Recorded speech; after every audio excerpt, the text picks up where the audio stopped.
Well, welcome everybody to this month's In the Lead podcast with Women in Product. And super excited to have Rita Khan joining us today. And Rita, if you don't know her, she's built her career as a product and technology leader outside of Silicon Valley in industries that weren't necessarily built around product. She started in retail at Target, Best Buy, and Macy's, and spent the last decade in healthcare as Mayo Clinic's first digital officer. I think we definitely want to dig into that. And then as chief consumer officer at Optum. And more recently is now in a portfolio career across multiple companies. So we're going to talk about her path, all the bigger questions on what it takes to lead in product and really get to know Rita, who is amazing. And I'll also say has joined the board of Women in Product. So welcome, Rita. Thank you so much, Carmen. I'm super excited to be here. Yeah, this is awesome. So we've had a few discussions in the past, and I'm excited to share a lot of what we've talked about with our community. And I did give a little bit of a background, but talking about how you started in retail and Target and Best Buy, you know, the industries where digital was being shaped. Talk to me about that era and what it looks like in the context of, fast forwarding to your career and what that looks like now. I'd love to hear about that. Yeah, just to give you a little bit of context, when I graduated college, I had a degree in English literature, and I thought I'd be a professor in women's world literature. Uh-huh. Yeah, so I never expected to be where I'm sitting today. Um, while I was applying to grad school, that's when I got into corporate America. It was meant to be just a pit stop. My first role was actually on the buying track to be a buyer within retail. And this was sort of when e-commerce was emerging. And I wasn't really thinking about technology. I was really thinking about the consumer, right? The customer is always right. This is what customers want. And I happened to be in retail. Well, retail is really transforming into the digital space. Fell in love with product because it gave me a really great opportunity to have accountability, ownership, shape, work with all aspects of the business. And it's just been such a tremendous journey to learn product through the lens of sort of retail transformation and changing behaviors of consumers and also emerging technologies, which has been really, really cool. I almost think that even so, when you talk about the retail transforming on its own, and then you add the technology component of it, and we'll talk a little bit about AI, but are you seeing a lot of those parallels in what's happening A hundred today? percent. Yeah. 100%. Yeah, because during that time, I was something like, the first batch of product managers at bestbuy.com when they went into the Mhm. product model. But it wasn't just like new emerging technology. It was changing expectations of consumers. It was new technology. It was completely different op models. It was a requirement of new skill sets. Like some of the first product managers were coming out of really different areas of the organization and sort of like plopped in and said, okay, you're going to now do this. There wasn't exactly like a playbook at the time on how to be a product manager or what was expected. But there was so much change at that time. It's very similar, I think now, although I think the rate of change is more intense.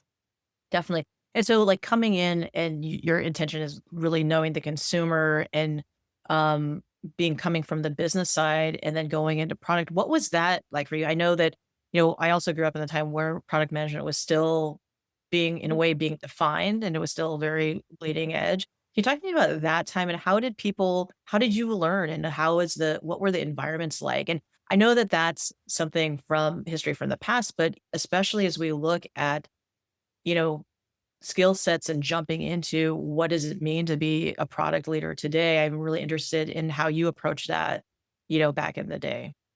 Yeah, it was a really interesting time. I would say it there was such a pressure to survive, right? Coming from traditional retail, right? Mhm. The competitive nature, Amazon was, taking market share, was really, cutting into our margins. And, I'm sitting here in Minneapolis, far away from, where all Mhm. the, Amazon and Google and all of these tech organizations. We were scrappy and we leaned into winning, right? And so when somebody came in, actually a female leader, her name was Tammy Clutch, she came in and she really introduced the product model. She actually, we got the book, what was it? The Marty Kagan's book on Yeah. management. Yeah. That was our training model. Like that was it. Like Yeah. make it happen. Right. And we were fearless. It was it felt like we were pioneers at the time. And Hmm. it felt extremely empowered to be able to create the future and sort of fill in the gaps. And not really worry so much if we were getting it right. It was always moving the bar. Like, are we growing market share? Are we improving our satisfaction? Are we inventive? Are we leveraging, our discrete sort of investment and getting the force multiplier benefit, right? Like think about that time, you know, like legacy non-tech retailers were thinking about things like, and I know this is old school now when you think about it, but like omni-channel, like how do we compete? What is our unique attributes that we can bring? What is in-store pickup? How do we drive foot traffic into the store? What makes us unique? Like we had to invent all of those things um, to survive, right? And it was exciting and it was extremely scary, but it was more exciting than it was scary. I love it. I'm going to come back to this because I think that it is very full circle, but I do want to talk a little bit about your move from retail into healthcare because I think that, throughout our careers, opportunities appear in certain ways. And a lot of times we're creating our opportunity, but some of the times those things come to you. Can you talk to me about how you moved from retail into healthcare? How did that come about? Yeah, actually, three things sort of happened that sort of brought me sort of out of an industry that I actually really love into another industry that I love. The first one was sort of serendipitous through talking to my network and through sponsorship.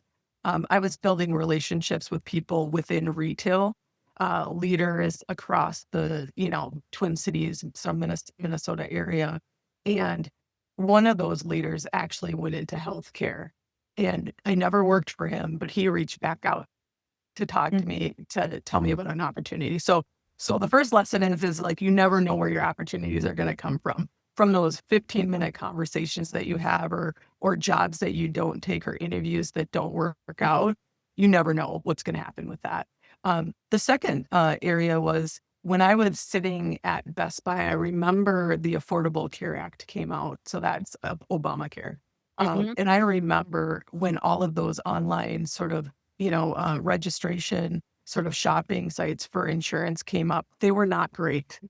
Yeah. And I remember thinking, why aren't they hiring, excuse me, why aren't they hiring people that actually know how to build really good experiences for consumers to build these healthcare experiences? Because it looks, to some extent, it kind of looked like amateur hour Sure. for some of these sites, right?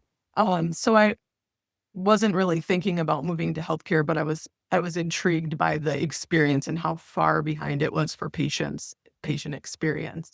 And then the other sort of opportunity was, when the call came, I wasn't afraid to make the change.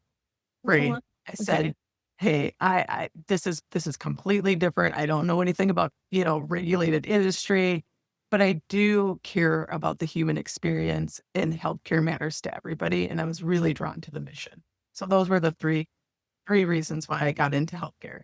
No, I love that. And then, Mayo named you the first ever chief digital officer. And so that's a role, like you said, it never existed. And you had to, I guess, maybe decide what it even was. Like, talk to me about that, like coming into that role and how did you really aim to tackle that? And maybe some key things that you thought would be, but they weren't. And what are some of those key learnings as that first chief digital officer? Yeah, I'm actually going to go back a little bit. Almost all of the roles I had since my first product management role never existed before. Yes. So they right. So I was kind of used to this ambiguity, sort of shaping the roles that I'm in, um, really defining things. And so I have been at United Healthcare, leading the product organization's consumer digital for members for about 3 years. So I had 3 years of healthcare experience in the insurance side. And then, of course, like if you get a call from Mayo Clinic, if you're in healthcare, you know that, Yeah. like that's the pinnacle of healthcare. But it was care delivery, and that was really scary for me, right? Like I don't, I haven't been working with physicians. I haven't been working with care teams. I'm not close to clinical. Uh, I'm a retailer living in a healthcare world. What is this really going to mean? So it was a little bit scary.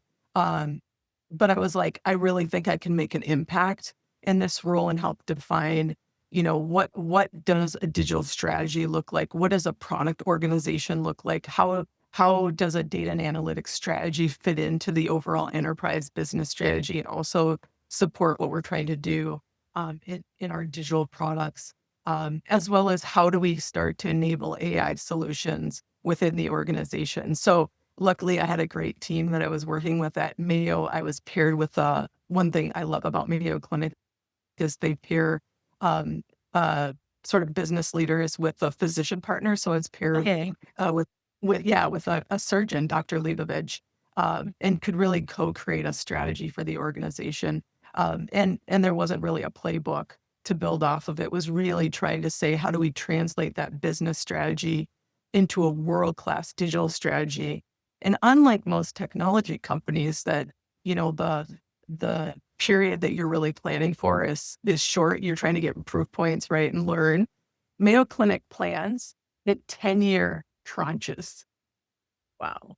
Right? So I was imagining, right? You can't even imagine, right? Right. So I was putting together a 2030 back then business strategy or digital strategy for the organization that impacted the research organization, the clinical organization, as well as the education organization. So it was very Mayo Clinic is very ambitious and Right. had to have a digital strategy and a product strategy that would match that category of one um, ambition.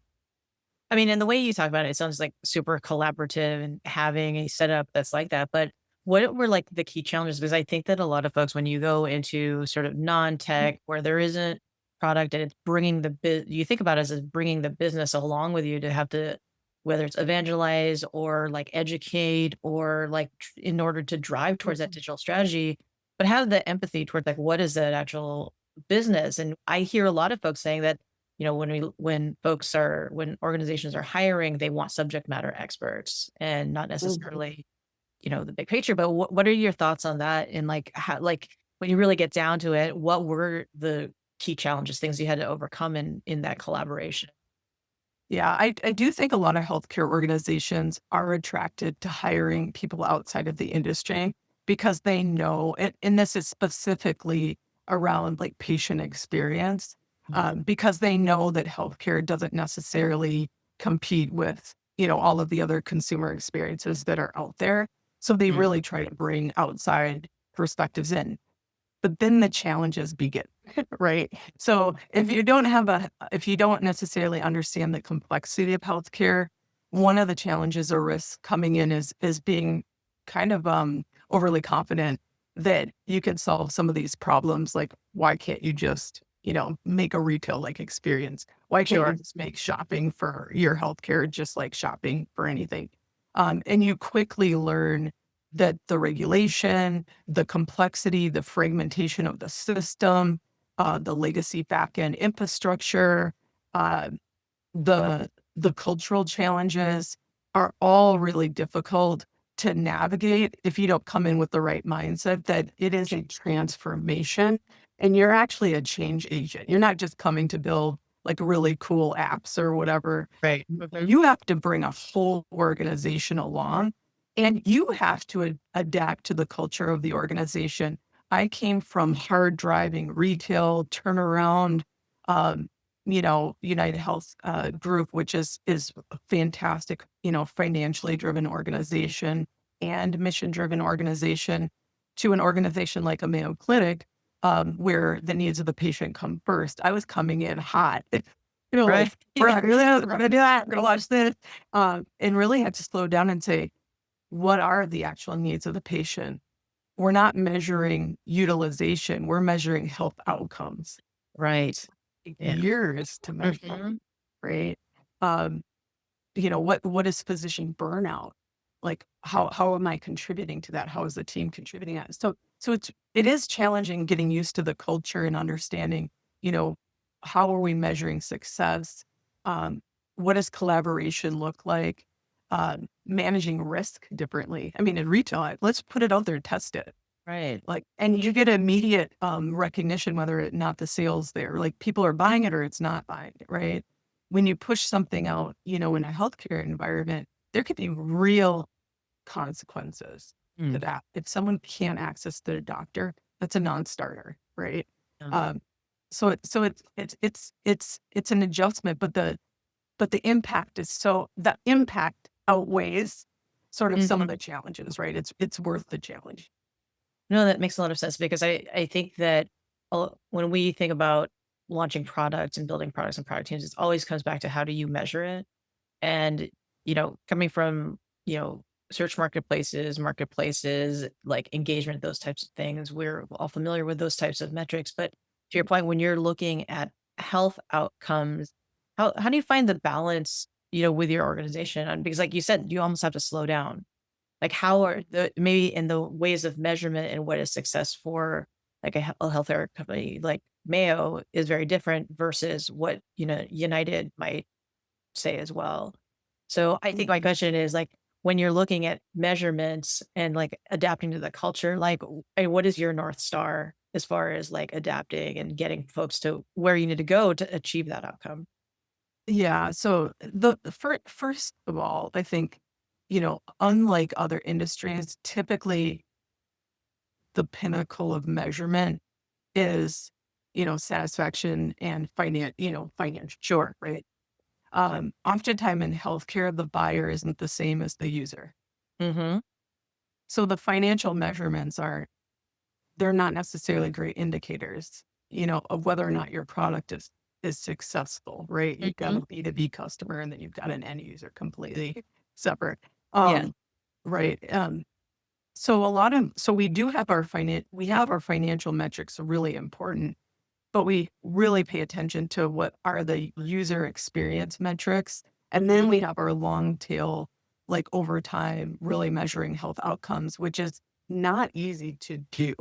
Right. And Yeah. working with our partners and we call them healthcare economics teams to really help us understand, are we driving down medical costs? Like, is there medical cost savings or what are those clinical health outcomes? But it's sometimes really hard to understand, like, what is the true incrementality of that? And Mhm. so it really requires sort of sophisticated um, and alignment and agreement across all stakeholders on what does success look like. And we Yeah. just have to keep pushing through. Yeah, and get sort of agreement and alignment because I think that in addition to going to measuring what you're launching, I think maybe some of the other questions might be even when you talked about doing like sort of that, 30-year plan or 10-year plan.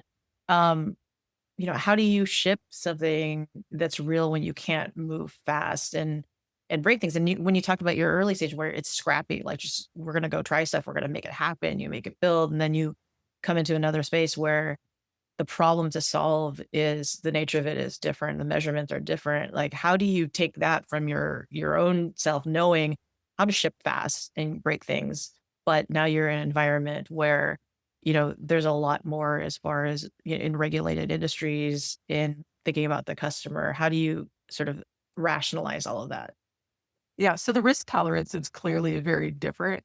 But I think one strategy that works well to make sure you're able to still move fast is really breaking down those products into smaller sort of improvements or enhancements or optimizations and really try to like move those sort of fast, move those Mhm. out faster. So I think there's sort of a perception that healthcare is slow, but I would argue that it's not necessarily slow. It's there is a little bit of a like, let's really test. Let's test this and let's like roll this out in a small population and then make sure that it's, you know, safe and the risk is manageable and then we can scale it out. So I found at least at Mayo Clinic and United Healthcare, it didn't feel like it was necessarily slower. We were Yeah, working on it like big sure. scale on moving things out. Um, but the complexity just meant to me is like we did a lot more testing, um, like testing before it goes live, and then a lot of testing, like smoke Mhm. testing, testing in production in smaller sort of cohorts of patients. It was a little bit more difficult to do things like A/B testing as well, Sure. just because of the right, which Yeah. you know, I relied on so much Right. in my previous world. Um, but I do think it's sort of a misperception that healthcare moves slow. And think about just healthcare in general. Think about clinical. Uh, Mhm. it is a science-based, organization. Mayo Clinic is scientists, Yes. right? And so they embrace technology. They are cutting edge. They lean into the latest and greatest. They're like a new model. Let's see what we can do, what can we learn? So there's a desire to really sort of like have immediate safe impact on patients. Um, but the methods I think can be a little bit different or slower. Got it. And I love this conversation because so many folks in our community are thinking through like, what's the next thing for me? Or I want to really get involved in like big transformation. What is it like in, other regulated industries or industries that aren't necessarily in tech? And I think that these insights are really important. So going into talking more specifically about AI and, everyone's talking about AI is transforming healthcare, like from your perspective, like what is mostly hype and where is it actually really working well right now? No, I appreciate that. So healthcare is like one of the like most aggressive adopters of AI. Right? Like sometimes we think of healthcare as sort of like a layer. Yes, it is sometimes on user experience for sure. Mhm. Uh, but for AI, it's been an early adopter, experimenting as early as the 70s. Yeah. And of course, the last 3 years have been pretty significant. Um, I'd say about 22% of healthcare organizations have been using domain specific AI tools already, which is actually high compared to like the general population of companies is around 9%. So healthcare is aggressively using AI. The areas where I think that it's been pretty successful, I'll highlight three, but there's lots of different areas across like the whole healthcare industry. But the first one is around ambient clinical documentation. So one of the biggest areas of sort of frustration for physicians and burnout is having to, we call it like charting, right? When you're sitting with your patient, you're sort of charting. And so this ambient clinical documentation, you probably have seen when you go to the doctor, they might ask you, hey, can I turn on the scribe to record this? Those tools are really important. Uh, Significant, I think, advancements for just the clinical practice because of AI's ability to do that, which is really good. The second area or tranche, I think, of impact is around revenue cycle or administrative operations. Healthcare is really burdensome and fragmented from an operational standpoint. And so agents, whether it's, AI, machine learning, or agentic solutions, being able to help a healthcare organization figure out, does an insurance provider need a pre-authorization and be able to, automate that process has been incredibly helpful for organizations, bringing the cost of Yeah. care down, but also helping, administrative do what matters most, which is actually spending time with the patient. So that's the Mm. second area. The third one I would say is more like predictive operations and utilization management or population management. There's lots of tools helping care teams with dashboarding and calculating medical necessity scores and all these different things that matter sort of in healthcare are three areas that I think AI's spent, you know, tremendous impact already on. What I'm excited about as somebody who's really focused on experience is finally getting after fragmentation that a patient has to experience. So, you go to your doctor, you have to deal with your insurance, you have to deal with your pharmacy. There's all these piece parts that a patient has to deal with that are not connected. They're different companies. We now have an ability, I think, with agentic solutions to be able to take the burden away from the patient and solve these problems without the patient really being engaged. For example, why does a patient have to call insurance to find out which doctor is covered? Sure. Um, right. Nobody should have to do that. To find out whether their doctor is accepting new patients, that shouldn't be something that they should have to be spending time on. And quite frankly, I don't think scheduling, the whole scheduling process for an appointment, that to me should be removed. And now we have the technology to actually do that. And that's low risk areas, right? We're not talking about Right. the clinical aspects. We're talking about sort of the operational, sort of administrative areas of healthcare. And so that's one area I'm really excited about personally. No, I love that because I think one of the questions I had was around, with patients adopting AI faster probably than they trust it. Like, how do you lead to that? Are there things, aspects of the products that you've built that you really have to ensure that, well, you're building trust, but how do you do that internally as you're building in the organization, but also understand like what are consumers willing to take? Yeah, it's there's been I've seen a lot of research.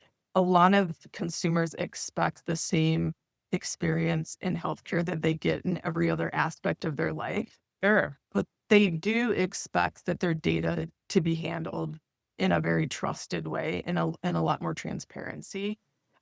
So, I do think healthcare has an opportunity to really push forward and lean into it because I think patients want more, they want better experiences. And in the the trust piece, I think it's true for healthcare certainly, but I think it's true for all industries. Of course. Of course. And then so in the work that you've done and having all this vast experience, like have you had to unlearn anything as a leader since AI show? Like what are the maybe things that you really relied upon and this is a really awesome skill set, but as you go into the world where, we need to be thinking about how the best solutions for is agentic the right solution? What are the right solutions? Are there things that you've had to learn as a leader since AI is showing up? Yeah, so it's interesting that you brought up sort of like how similar is this from the, transformations we had sort Mm. of with e-commerce. And there I think what's been a little bit different as a leader is going back and slowing down and saying like this isn't just exciting technology we can build into our products, which, like we all can't help but get excited about the possibilities of what we can do. But there is a real impact to org design to, we're thinking about how does this impact people's jobs, upskilling, how do you Mm. stay on top of all of this change in technologies? There's a lot of uh anxiety around this. And I look at the women in products, forums and discussions that are out there, and people are feeling very overwhelmed with all of the change and keeping up. Like, I got to deliver my roadmap. I got to meet my KPIs. Plus, I got to learn and leverage this technology. There's a lot of pressure. And I would say leading through this time is stepping back and, leading with empathy and really trying to play sort of that supportive coach, creating space, really helping people navigate this period because it is hard. It is Yep. really hard, and it is easy. I mean, I don't. I lead big teams, and so I gotta hit my corner. I got like Yeah. I get that pressure of doing that, but I don't think we'll see the other side in a productive way if we don't sort of slow down to speed up, create space, talk about it honestly, but also enlist the ingenuity of product management to kind of shape this next phase, not Mhm. not just try to jam it through and not really get the benefit of it. No, that definitely makes sense, and we hear that a lot, and there's, I think there's always a desire to move fast. There's all of the FOMO to get there first, but, especially as we're redefining so many of these things, like speeding or slowing down to speed up, is a theme that I'm hearing across the board. I want to pivot a little bit and talk a little bit more about your portfolio career. And so maybe just let our audience know, like, sort of how that came about for you, what your outlook is looking like, and maybe like what made you like make that jump, and what are you excited about? Yeah, absolutely. So, you know, the for those that don't know, a portfolio career is actually, and I'm going to sort of make up my definition now, I guess, like, Right. but, but sort of like not necessarily having a traditional, in my case, a full-time operating role, but looking at my career and how I spend my time, dedicated in a portfolio of activities to really help me feel fulfilled, right? And that could be, board service, it could be volunteering, it could be consulting and advising, lots of different areas that, you could spend your time in. And about 10 years ago, I knew that I wanted to take a step back from sort of a corporate operating role to explore what, you know, who I am, what gives me joy, and how I can contribute back to society in a very different way. And I've had, my career is kind of non-traditional, right? Started out as a merchant in retail, moved into product management, moved into healthcare, moved into more broader digital. I've been through 6 digital transformations, had lots of roles where I was pioneering and sort of creating that first team. And I thought it might be really helpful to take a step back and sort of redefine how I want to engage with the world. And so it was, it's kind of scary to step away from something you love, Sure. um, that you have impact in. I get a lot of energy. I got a lot of energy from the work that I did.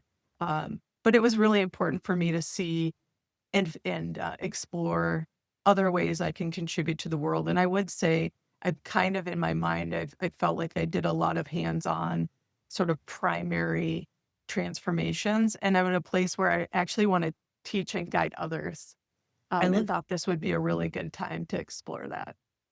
So wait, just going back, so well, you had said like maybe 10 years ago, you knew that Mhm. at some point this is what you would want to do. So so in terms of its construction and when you talked about like different opportunities and where they came from, how much of it do you feel like you designed on purpose versus like, okay, well, this is aligned with my plan, so this looks good, or let me just do this and see what happens. Like how like I think when folks we're always thinking about like, I don't like to use the ladder analogy, but how do you climb the ladder? How do you expand? What's your journey? And we've always talked about it being, more of a lattice. It isn't, it could be anything. So do you think that you were really intentional about constructing it? And let's talk about that. So I would say I'm a product person. So I Yeah, kind you're of right. want I so hear you. I hear you. so I kind of thought of my career, this next phase, as a product, right? And I knew an anchor as part of this career that I wanted was to do board service. And so I wanted to, I started probably about, gosh, it might have been, so 10 years ago, 11 years ago, I sort of had this idea that I wanted to do this. About 6 years ago, I actually went through board readiness training, started to, have conversations and talk to my network about board opportunities. Mhm. Um, Board work is very different than being an operator, Yeah. right? It's such a different skill set. Um, so started having those conversations, and then, um, you know, 3 years before I sort of stepped into this, I had secured 2 board roles. So Mhm. I knew that was going to be a really important anchor in my portfolio sort of career. Uh, Mhm. and so that was really important. And then I started to think about if I'm not building my skill primarily from being an operator, which is really important, right? When you're on boards really want you for your expertise, right? So if Mhm. you're stepping away from an operator role, you really need to think about how are you going to maintain those skills? And so I actually think about my portfolio as a flywheel. So I think about what are my how am I building my skill and keeping my skill relevant, right? Especially around AI, around product, making sure that I'm focusing on activities that are nourishing that. I'm also thinking about network building, what associations and groups that I'm spending my time with so that Mhm. I can actually continue to build out opportunity, whether it's through consulting and advisory or board work. And those two domains, as well as my personal sort of enrichment activities. So I'm doing pickleball and I'm doing line dancing, and, all of these, and doing art projects.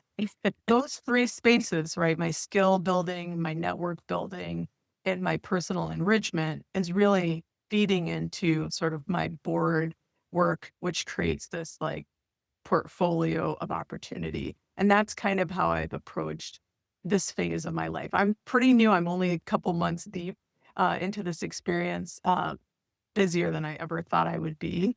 Um, but really energized and optimistic about, the impact I can have to both corporate organizations, but also nonprofits and community, which I'm excited about.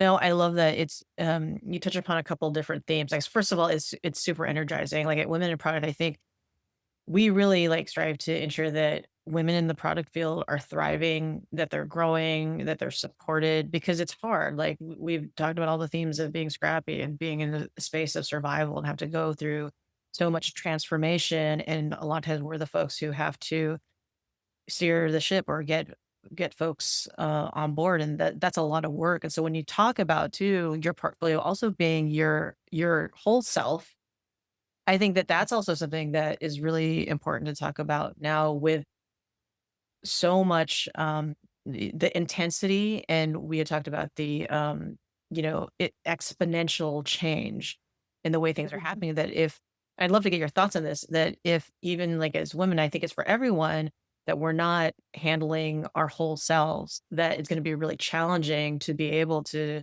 thrive in our roles where there are multiple different hats and multiple aspects and lots of hard change happening all around. You have any thoughts on that? Yeah, we're at a really difficult time. There's so much going on in the world. There's so much going on at our organizations. There's so much going on in our home life. I Now more than ever, I think it's important to step back and reflect and prioritize ourselves in the context of these different roles that we play, and really prioritize what's meaningful for us, or it's not going to be a great it's like path forward for Sure. us, right? And I think organizations like Women in Product are so important to really share sort of how we're navigating this moment in time, because it is exceptional in many ways. It's like it was, in the previous transformation, sort of in the early 2000s, and in some ways, it's exponentially more challenging. The demands that we have, the constraints. I mean, back then, you know, everything was growing exponentially, right? There was so many jobs. There wasn't really Sure. conversations about layoffs and things like that. And I think you know, now in some ways it seems challenging, but we can be empowered and we can create space and we can create value in non-traditional ways. And I Mhm. think leveraging our network, and really thinking about what we can contribute in different ways is just so important. Yeah. I think that there's sort of an aspect there that sometimes when, folks are in the weeds of what they're doing, they are in these survival modes. A lot of folks are under a lot of stress because, as organizations are changing and there have been reductions and shifting and what the roles are going to be, that puts a lot of stress on folks. So what is your recommendation for folks who are sort of in those roles and, like, in a way trying to work through, like, what is I don't know if I wanna stay in this type of role. I might wanna go Mhm. to another type of role. There's a lot of folks who have asked me about sort of non-tech types of roles. Like, what is your advice for them now given the context of all of this change, and how do you move yourself forward? So oftentimes when you're burnt out, it's really difficult to take that step back and sort of, reground yourself on what you care about. Mhm. But it's so important to actually do that, right? Oftentimes we miss seeing opportunities that we could take advantage of because we're so heads down. Um, but I always think about my life and my work as like a portfolio of capacity, right? Like my capacity is at 100%. I have to leave a certain amount of my capacity for like those growth activities or those new venture activities. Just like if I'm managing my product portfolio, my life portfolio, I have always created space so that I could see and observe sort of the outside world, and I could always see opportunities. But it only is possible if you create space to be able to do that, and we feel guilty doing that, right? That is yes. Yeah. Right. It's almost like I've read so many things, and I think about this myself, like, sometimes you feel like you need to earn rest. Well, no, you Right. need to your body needs to rest and recharge, you don't earn it, right? And your company is better for it, Mhm. right? Like there's a reason why, we have vacation, PTO and things like that. You come back with a new perspective. You come back refreshed. That's true and I know because I'm a working person like everybody else, right? Like it sounds like it's easier said than done. But the problem is you dig yourself into a hole and it only gets harder, right? Mhm. But if you're nourishing yourself on the way, you're more effective, you're more efficient. And I've been really, I think, not strict, but I've been really good about defining my personal boundaries because I'm an extreme introvert. And so I've always had to navigate, managing my personal battery with the demands of the company, the organizations I work for. Because if my battery goes down, I can't perform, I can't produce. So I had to prioritize managing my battery so that I could work at the top of my license. We say that in healthcare, like the top of your skill set, right? Um, so that's something that I've gotten pretty comfortable managing, and I found it to be really helpful for me to be not just effective, but for me to sort of seize opportunities, and sort of see the world differently, than if you're sort of like just heads down. Absolutely. How have you found leadership? So, like, we talk a lot about empathetic leadership, and you know, do you think that leadership in the certain spaces where you've worked have always been open to that? Because I can probably point to some folks who are like, no, the culture, this is not No, the culture. So, yeah, like, I would, in that yeah, context, like, how do you approach that? You just do it, I right? yeah, I would argue that I've never worked for a culture that's necessarily not Oh, like, right. right? Like I've always worked for cultures that are like perform, perform, perform. Like we've got to make our quarterly numbers. We've got to, Hmm. whatever that is. It's a really high pressure uh, culture. But I've always been clear on articulating what are the most critical priorities and talking to my teams and leadership about what really matters and having an open conversation on what does quality outcomes look like against those priorities, right? Yeah, Because you don't get everything. You don't get that's everything of the same quality, right? true. And Yes. so if you want my team to perform and you want to have a great product for our patients or a great product for, our shoppers, this is what's going to happen. But I'll Absolutely. stand behind those outcomes, right? Sure. And so I've tried to protect my team, try to protect my space. I've had so many conversations where I'm like, oftentimes this is back in the day. Oftentimes the development cycle, like the business and product would be delayed, and then engineering and testing would be truncated, right? Hmm. Hmm. And I would go back to my business partners and say, you don't get that. We're not gonna cut corners on the back end because we were bad on the front end. Like, it doesn't work that way, No, right? And that's so a great analogy. Hmm. right? And so I've been, pretty throughout my career, a pretty big advocate on, like, let's talk in terms of reality, prioritization, capacity, and trade-offs, so that we have really good end outcomes, and that includes protecting my own ability to perform and the team's ability to perform. No, I think that having that approach for your own self, like, really trickles into the way that you lead. It shows up in the way that you lead and sort of the example that you're able to set for your teams.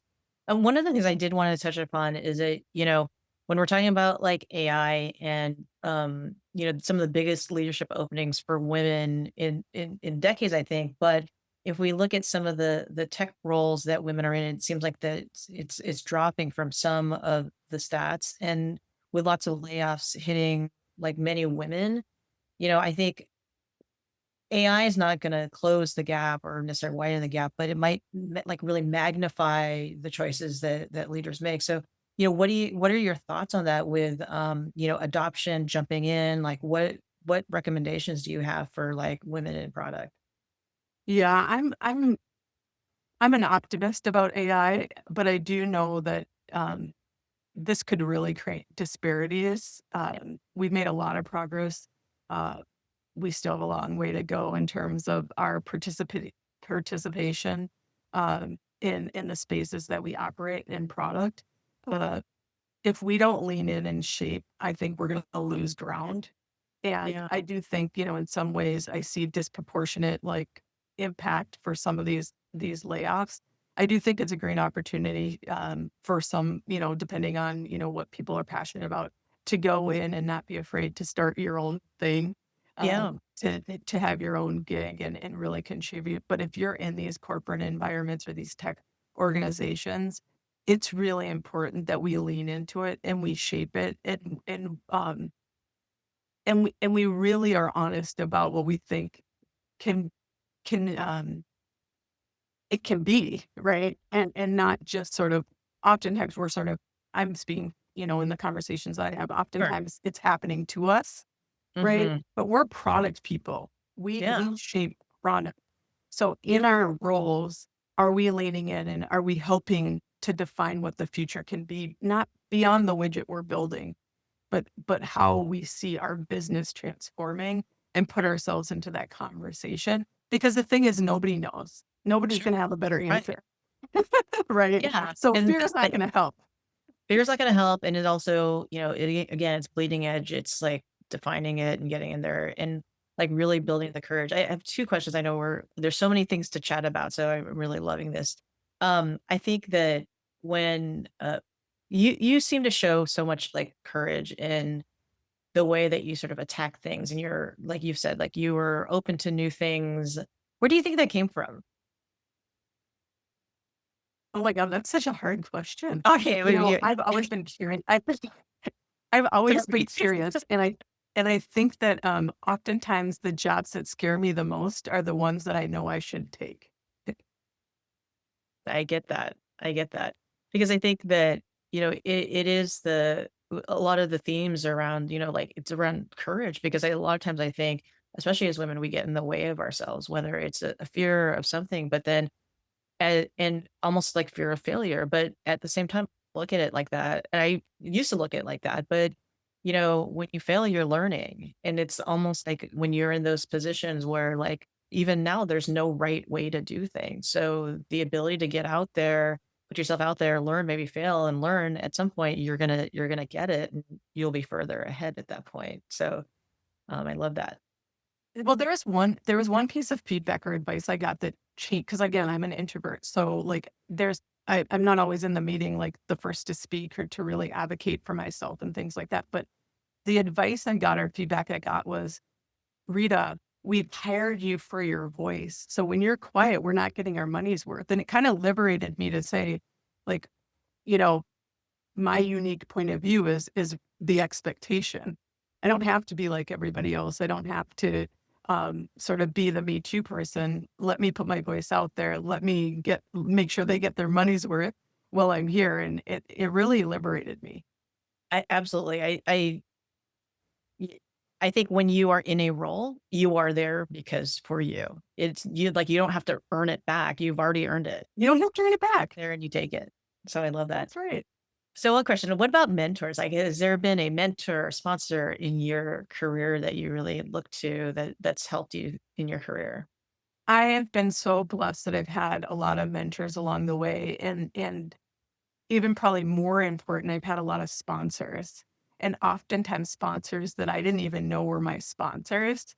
But I've made a point of really building relationships with people, making sure I'm managing up and down and treating people with respect, and really building advocates like throughout the organizations that I work for.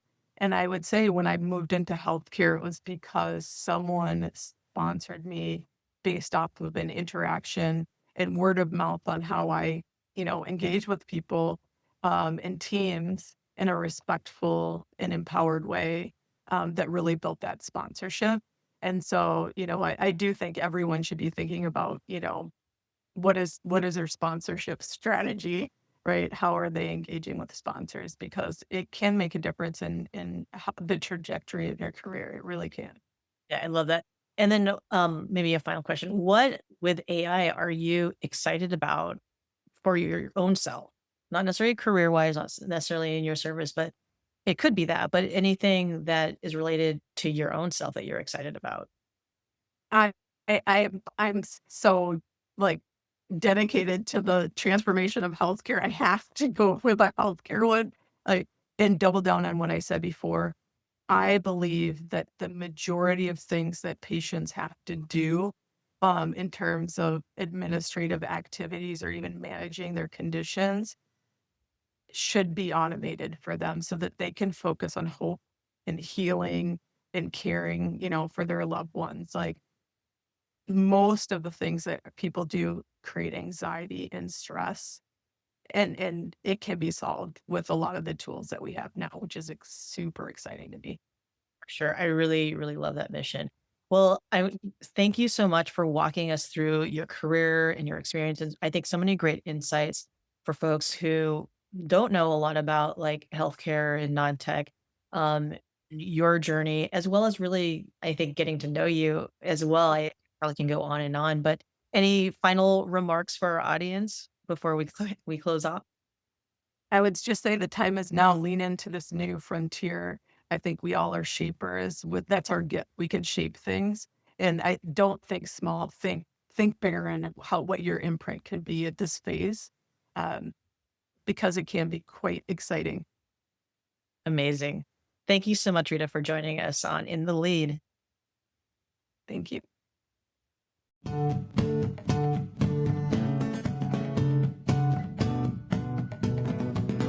Thank you for listening. This podcast is an original production of Women in Product. Follow us on Apple Podcasts, Spotify, or the Women in Product YouTube channel. Leave us a review so that others can discover us, or share this episode with others. Original music provided by Jimmy Hahn.